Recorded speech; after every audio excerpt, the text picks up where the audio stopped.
Do you remember the first time you heard Baby One More Time? You probably remember exactly where you were. Maybe you were driving. Maybe it came on the radio in a store. Maybe your daughter was playing it in her bedroom so loud you could hear it from the kitchen. And that voice, that young, impossibly confident voice, stopped you completely. Britney Spears was 17 years old, and she sounded like someone who had no idea that anything could ever go wrong. Today, in 2026, Britney Spears is 44 years old, and she has just entered rehab again. The news broke this week, and it sent shockwaves through everyone who has been following her story, which, if you are watching this video, almost certainly includes you. Because here is the thing about Britney Spears. She is not just a pop star to the people who grew up watching her. She is something more personal than that. She is the girl we watched become everything. And then we watched everything become too much. And we never quite stopped watching. Because we never quite stopped caring. Today we are telling the complete story. The real one, not the tabloid version. Britney Spears, then and now, the journey that broke our hearts and is still not finished. If you are new here, please subscribe right now. We tell the complete stories of the people who shaped your generation. Every single week, you are going to want to be here for all of it. Britney Jean Spears was born on December 2nd, 1981, in Macomb, Mississippi. She grew up in Kentwood, Louisiana. If you have never been to Kentwood, it is the kind of small southern town where everybody knows everybody,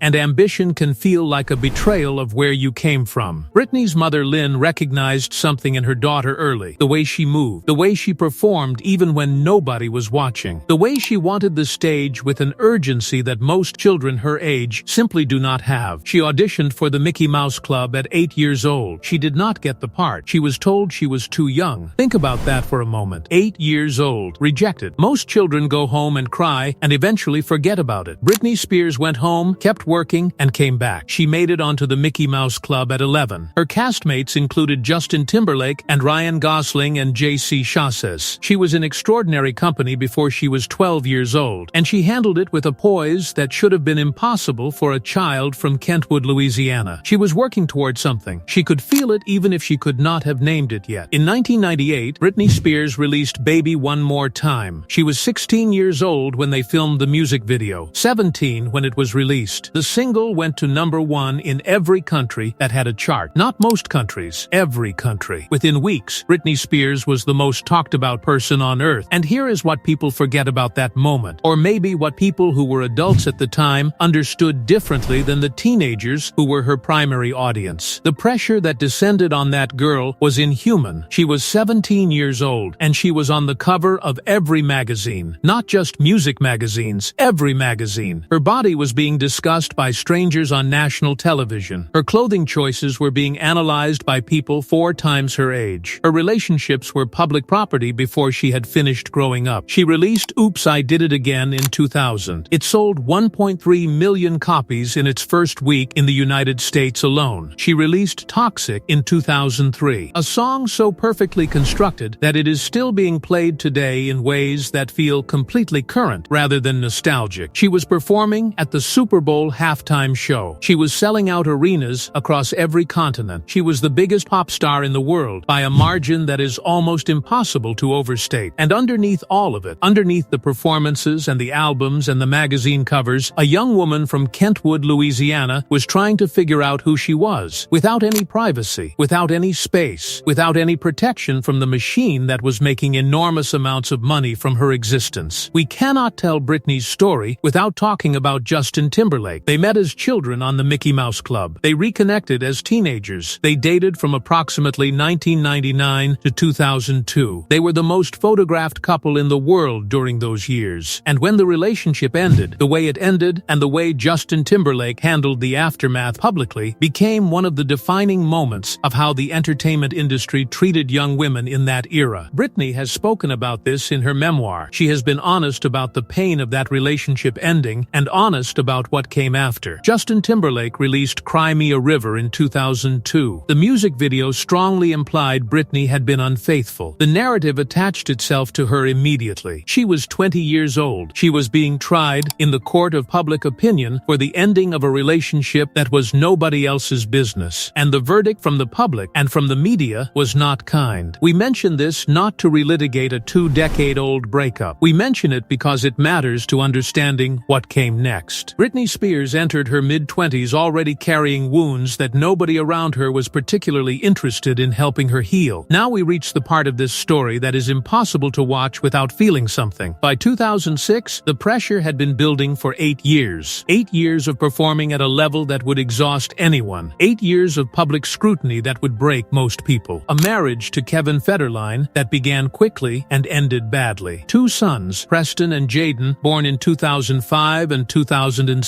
A custody battle. A divorce. Constant media attention that felt less like journalism and more like a siege. And then in February 2007, Britney Spears walked into a hair salon in Tarzana, California, and she shaved her head. You probably remember where you were when you saw those photographs, because those photographs went around the world in hours, and the response from the media was not concern. It was not compassion. It was entertainment. Britney Spears was having what appeared to be a very public mental health crisis, and the response from the people who were supposed to report the news was to put the photographs on the front page and sell more copies of their magazines. She was 25 years old. She attacked a photographer's car with an umbrella days later. She was placed on a psychiatric hold. She lost custody of her children, and the world kept watching, like it was a show. Here is what almost nobody was talking about at the time. The thing that was happening behind the scenes. The thing that her father was quietly putting in place while she was at her most vulnerable. That is the part of this story that changes everything you think you understand about what happened to Britney Spears. We are going to get to that in just a moment. But first, we need to talk about the 13 years she spent inside a system that she did not choose and could not escape. Stay with us, because this is the part that still makes people angry today, and rightfully so. In February 2008, Jamie Spears, Britney's father, was granted a temporary conservatorship over his daughter. A conservatorship is a legal arrangement typically reserved for people who are so severely incapacitated that they cannot make decisions for themselves. The elderly with dementia, people with severe cognitive disabilities. Britney Spears was 26 years old. Under the conservatorship, Jamie Spears controlled her finances. He controlled where she lived. He controlled who she could see, who she could speak to, what medical treatment she received. She continued performing. She released Circus in 2008. She released Femme Fatale in 2011. She had a Las Vegas residency that ran for 4 years and earned over $137 million.